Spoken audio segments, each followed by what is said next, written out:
Assalamualaikum warahmatullahi wabarakatuh. Perkenalkan nama saya Elsa Finska Putri dan hari ini saya akan membahas mengenai cloud computing. Jadi bisa dilihat nih ada beberapa foto dari tokoh, uang, dan juga logo. Ini kita akan membahas lebih lanjut keterkaitan dari mereka semua.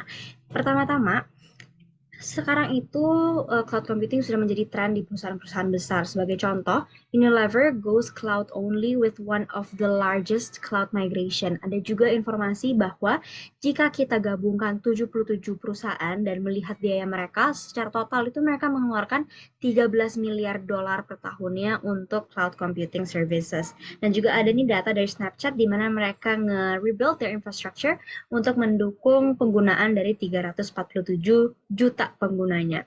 Ini semua berhubungan dengan cloud computing. Lalu apa sih cloud computing itu? Jadi, cloud computing adalah sistem layanan komputasi yang terintegrasi melalui jaringan internet. Layanan yang diberikan dapat berupa server, penyimpanan data, basis data, dan berhubungan erat dengan jaringan. Jadi cara simpelnya, jika dulu kita menyimpan data di CD, hard disk, USB, dan bisa dilihat di sebelah kanan, itu tampak dari kantor yang masih menggunakan cara konvensional, masih banyak banget perangkat, kabel, dan juga sangat berantakan ya. Tapi dengan adanya cloud computing, kita akan menyimpan semua data itu di internet atau di awan, atau secara simpelnya juga ada contohnya Google Drive nih, yang kita sering pakai sehari-hari, itu juga adalah contoh dari cloud computing.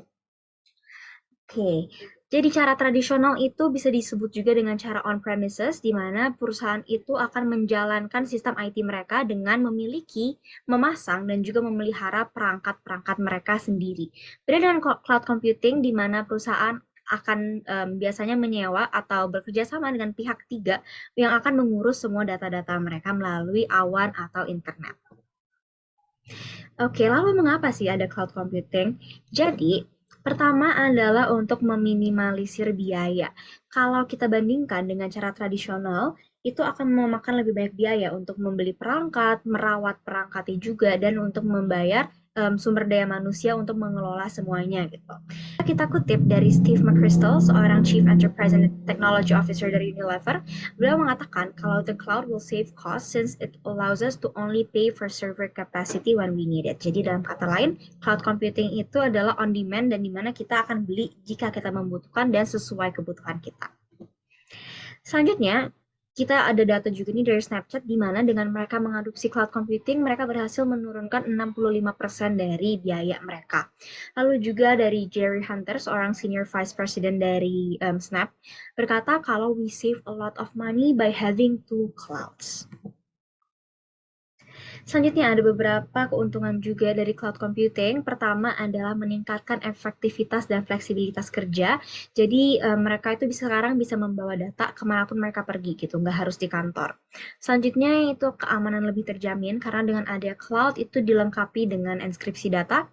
Dan database cloud itu sangat sulit untuk ditembus oleh peretas. Yang ketiga adalah memenuhi kebutuhan dari storage. Jadi cloud itu memiliki kapasitas yang relatif lebih besar dan tidak memerlukan perangkat keras.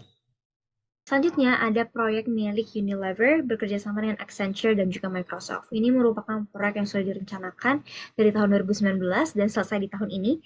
Jadi Unilever itu memindahkan data-data dari 400 brands miliknya ke Microsoft Azure Cloud Platform. Itu bertujuan untuk mempercepat peluncuran produk, meningkatkan layanan pelangganan, dan juga meningkatkan efisiensi operasional.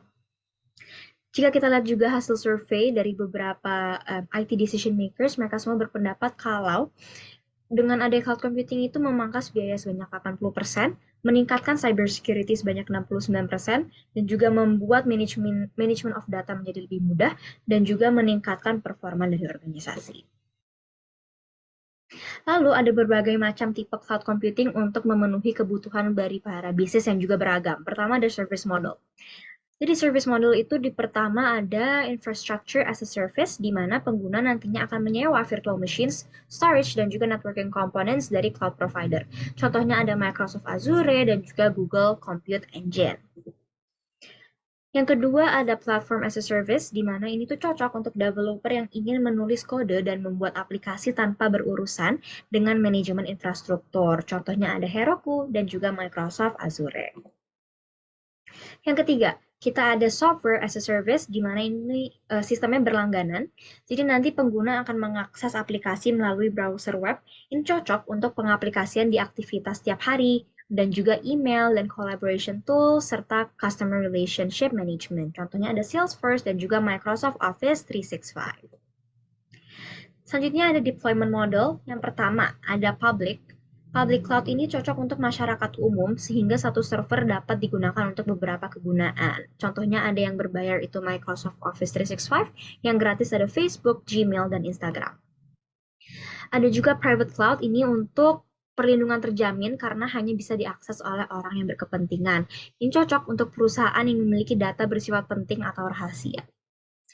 Lalu ada kombinasi dari public cloud dan private cloud, yaitu hybrid, di mana nantinya data-data yang sensitif bisa disimpan di private cloud, sementara data yang tidak sensitif bisa disimpan di public cloud. Terakhir ada community cloud, di mana layanan cloud ini dibangun oleh beberapa organisasi dengan kepentingan yang sama.